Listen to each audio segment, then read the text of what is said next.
Welcome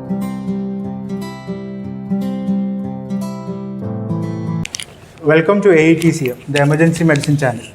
Today I'll be presenting a case of an 85-year-old male patient who had presented with an alleged history of RTA, and he had gone to outside hospital initially where he had an episode of syncope followed by a vomiting episode, and he was brought here for further management. On initial 10-second assessment, patient was conscious oriented. Patient airway was patent. There was no any gurgling sounds or any foreign bodies, anything suspicious of any upper airway obstruction. And breathing wise, patient was 100% on room air. Spine?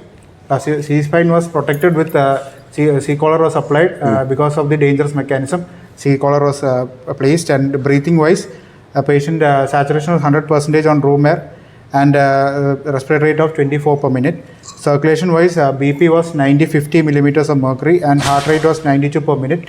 There was no evidence of any active bleeding.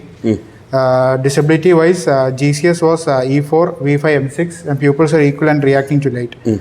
Exposure wise, the patient was protected from hypothermia, and patient now we had put 18 gauge IV cannula, 18 gauge IV cannula was placed, and patient was connected to cardiac monitors. And since the BP was 90-50, we had since patient was already known case of hypertension and severe, and BP on 90-50 lower side. After an RTA, we had suspicious of a hemorrhagic, any hemorrhage suspicious, or of any injury, traumatic brain injury was also. Sensorium was okay, no? He was conscious oriented. He was conscious oriented initially, but after 15 minutes, he had again gone into unresponsiveness. Okay. He was not responding to any commands, and his saturation also was dropping subsequently, and also his pulse rate was also dropping, and he was going into bradycardia and hypoxia. And so we had done bag and mask ventilation and arranged for the intubation kit, and we had intubated with, initially we had tried with 8 ET2, but it was not, we were not able to intubate with that. We changed it to 7.5 and we were able to intubate, and we had confirmed with 5-point auscultation. Okay. After that, after intubation, the patient's vitals had improved. The pulse has come back to 92, and the saturation also improved to 100%. Okay. And further, since it was a dangerous mechanism, we are suspicious of bleeding somewhere, or Fast? Yeah, fast. We had ordered for USG EFAST at that time. Fast was and negative. EFAST was negative. EFAST was negative, and further we had taken VBG also. It was showing initially the pH was 7.38 with a bicarb of 20.2, and lactate was 1 only. And further we had ordered for a CT polytrauma because we had whole body multiple injuries, and we had started on fluid also, since BP was on lower side. We had Okay, continue. Okay, and we had started on fluid, and BP monitoring was done every 30 minutes, and we had shifted for CT polytrauma. In CT polytrauma, the findings. Okay, let's wait. So we'll just discuss. He's an elderly male. So what are the challenges that you expect in an elderly patient? That was a major challenge for this patients basically. So what are the problems when you have to face in a geriatric trauma? What are the challenges from an adult patient? What are the differences in a geriatric trauma? Can you tell me 1, 2, 3, 4? There will be more labile for any brain injuries, and they will be on multiple. So let's start with airway. Airway. So challenges in the airway, like what are the challenges that you face in the airway most commonly? One is dentition. So a dentulous patient, they might be having dentures. So the dentures can get fractured, or they can dislocate and cause an obstruction. So that is one of the most common thing that you need to consider. And then again, back mask ventilation might be difficult because that fragility, everything, it will not be as good as for an adult patient. So because of there is no dentition properly, back mask ventilation can be an issue. So that is one of the major challenge that you need to understand. Then coming to the breathing part. Breathing part, what are the possibilities that you need to anticipate? Problems in breathing? Again, they might have, as you said rightly, they will have more comorbidities. They might be having COPD, we don't know, bronchial asthma, cardiac failure, all those things might be there underlying, and their reserves might be very low. The respiratory reserve might be very low, and they can suddenly deteriorate. Coming to circulation aspects. So what are the problems that you will have in circulation? Circulation, they will have fragile capillaries and blood vessels. they're more liable for any. So a vascular minor injury. trauma itself, their vessels are, as you said, it is fragile. So the minor bleed itself, they can ooze out blood. See, you won't be able to see like a whole blood flushing out from the body. Maybe small minor area there will be blood getting oozed out, and as a result there can be a hemoglobin drop. So that is one of the biggest challenge, and they might be already, as you said, antiplatelets and systemic hypertension. So that is the other problem, and their catecholamine response will not be that good. Maybe associated LV dysfunction might be there. So your fluid challenges, you need to be very careful in giving in those group of patients. So they can be underlying renal failure. So hypertension already there. They might be on multiple drugs like beta blockers, calcium channel blockers, etc., which will not give you the normal tachycardia response that you will see, and they will not be having, as the age advances, catecholamine surge won't be there to that extent. They might have conduction blocks. So these are all possibilities that you need to consider for this patient. And coming to the most important thing in disability, again, the you said regarding head injuries, they are prone, but the problem here is that there will be a lot of brain atrophy. So we'll have a lot of area. So even a significant SDS won't deteriorate their sensorium to that extent. So that is one additional advantage that they have. But the problem again, anticoagulants. They might be on antiplatelets, all these drugs, and they can have a minimal trivial trauma itself. They can have a bleed inside the brain, and also they are osteoporotic, which is very, very important. And again, coming to the airway, jaw, there can be TM joint osteoarthritis and all. So you might be having difficulty. And again, cervical spine, again cervical spondylosis and cervical arthritis also you can be a possibility. Joint arthritis, osteoarthritis can affect there also. So they are more prone for a simple trauma. They are prone to develop fractures. And this patient getting deteriorated. What do you want to say? Pupils also, the patient will be post cataract surgery. Yeah, that is one of the challenges that we might need to face. The pseudophakia might be there, so the normal pupillary response we will not be able to get. So in this patient, what has happened? He came in conscious oriented, and his BP was around 90/50. So 90/50 for a systemic hypertensive patient, definitely it's on the lower side. But again, if he's conscious oriented, we don't want to and increase the blood pressure to that extent because of the definitive reason being permissive hypotension. We wanted to maintain permissive hypotension, but suddenly the patient became unresponsive. What could be the reason you think? What are the problems that would have happened inside the ER? Yeah, the patient might have had again that further continuing hemorrhage, which has caused hypotension and brain hypoperfusion. Okay, you said regarding something has happened outside. From other hospital, there was an event which I felt which is significant. He had a multiple episode of vomiting. So he would have had some vomiters in the airway, and maybe he would have aspirated during that time. So that could be the one of the reason there was a sudden hypoxia and bradycardia. Hypoxia always causes a bradycardia, and he might be going for an impending cardiac arrest. So that might be the reason. Again, as you said, hypotension can further worsen, or it can be definitely another brain injury, or it can be a cervical spine injury. We never see a tachycardia in this patient. We saw bradycardia with hypotension. So bradycardia with hypotension, we have to think of a cervical spine injury, like as you said, neurogenic shock. So that are the differentials that we kept in our mind. Or it can be a simple vasovagal attack. Vasovagal syncope may be due to the pain response. Maybe some manipulation was done to him and adequate pain analgesia was not given to him. Maybe to that vasovagal syncope, and he already had a history of stroke. So what does that indicate? Probably his carotid circulation is not adequate. Maybe because of the hypotension, because that's what very important. When you see these patients, already there is a compromised carotid flow. On that, he has developed a stroke. Probably carotid. I'm not very sure because we have not done any angio or anything. Probably from the history, the most common vessel is the carotid vessel. So carotid, again there is a hypotension because the blood pressure was initially normal, it was maintaining and the perfusion was maintained. But suddenly there is a drop in hypotension. 90/50 is a reasonable BP. It should not cause actually an altered sensorium because already there is a carotid occlusion or carotid atherosclerotic changes that has happened, which we think that the reason for the stroke would have been that, and that might be the reason for a sudden unresponsiveness. So these are the background when we think possibilities of this. So what we have done, we have started him on fluid resuscitation and we secured his airway, because whenever you have doubt in mind, there is the first thing, secure the airway. So securing the airway, you should not be doubting whether to intubate, whether not to intubate. Whenever you have a confusion in your mind, go ahead and secure the airway. So you have at least control of the airway with us. Airway and breathing, we have the control, and we went ahead with an EFAS which was negative. So then we went ahead with the polytrauma series. Okay. And What was the findings in the polytrauma series? What was the external injuries that we saw? Can you just Secondary elaborate? In secondary survey, patient on examination, on head-wise, there was no any external injuries. C-spine, we had already protected C-collar. Chest, there was no any tenderness as such. Initially on arrival, he was conscious or in that time, there was no tenderness. And air entry was bilaterally equal. There was no added sounds. Per abdomen was also soft, non-tender.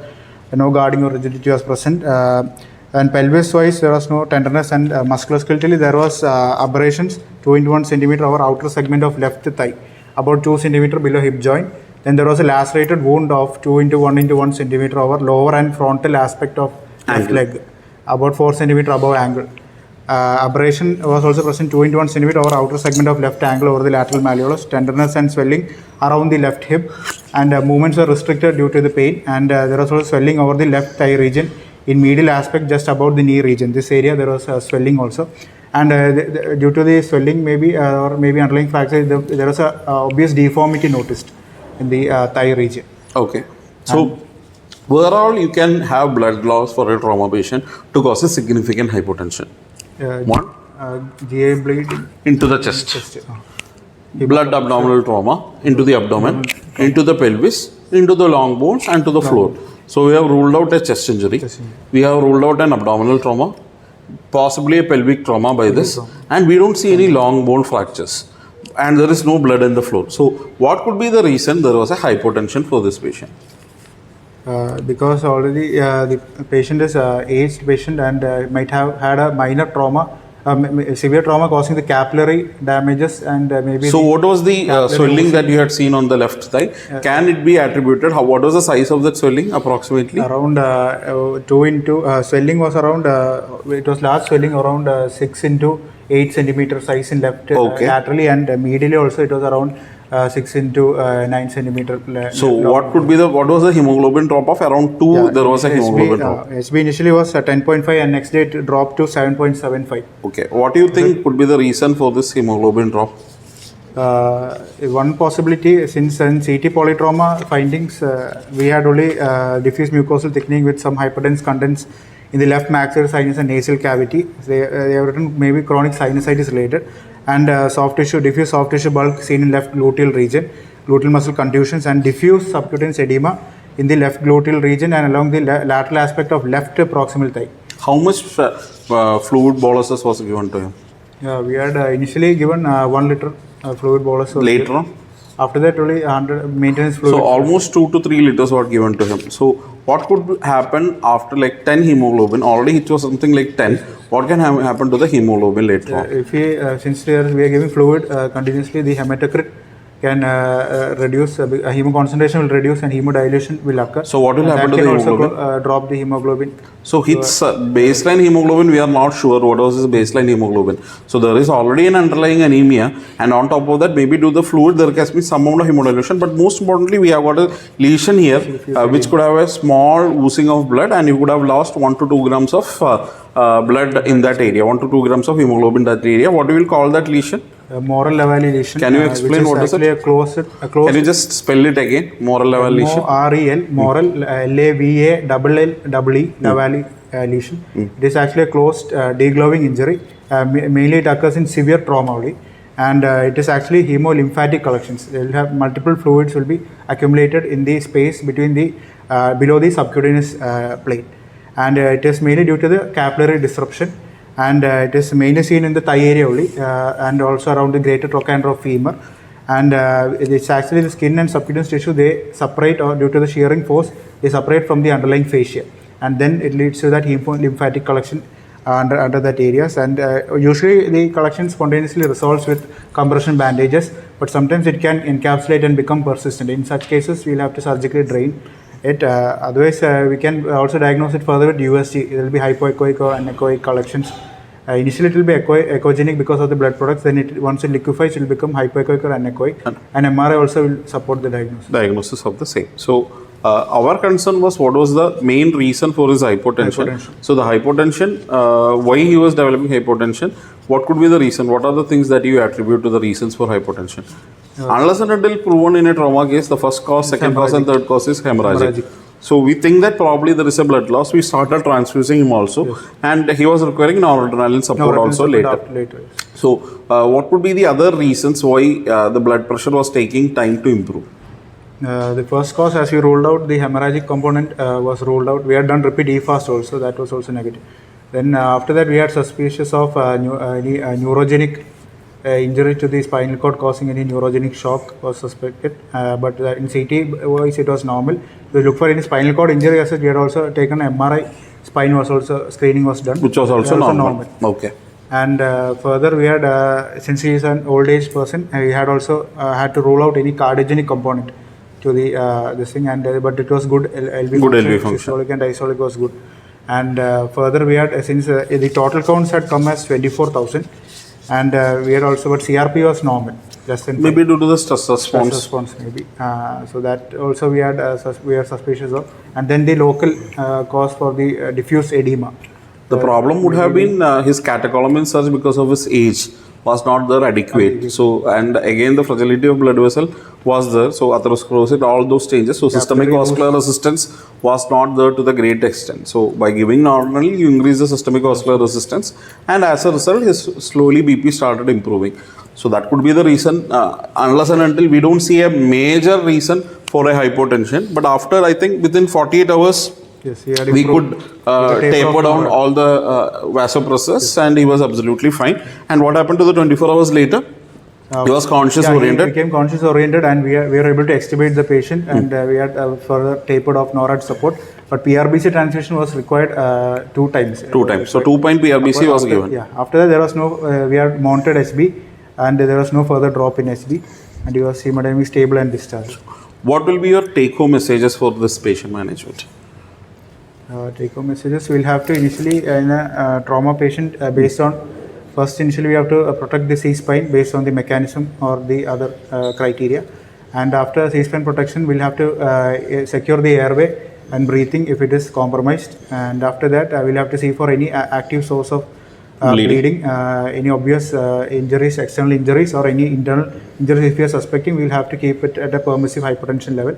But if we are suspecting a traumatic brain injury as well, then we'll have to maintain the BP at a more higher level, around 110/80. Systolic blood pressure of above 110. Then specific to this patient, geriatric, what are the issues? So the spectrum, what we are going to see in a normal adult patient without any comorbidities, it will not be same like for an elderly. So that was the main learning lesson for this patient. So sudden hypotension, sudden deterioration, 90/50, he should not have deteriorated because of low cerebral perfusion. So what was the reason of sudden drop in GCS? We probably attribute to a probable aspiration versus low perfusion to the brain, or a transient syncope sort of an episode would have happened, and he rapidly recovered after that. So this will be the possibility, and geriatric age group, it's pretty difficult, not like an adult patient. So we need to consider these difficulties in our mind whenever we are resuscitating. Mostly they are underlying comorbidities. So with underlying comorbidities, medications and all, it will be more challenging to treat geriatric trauma. Okay. Fine. So ultimately he was discharged. Okay. Fine. Thank you.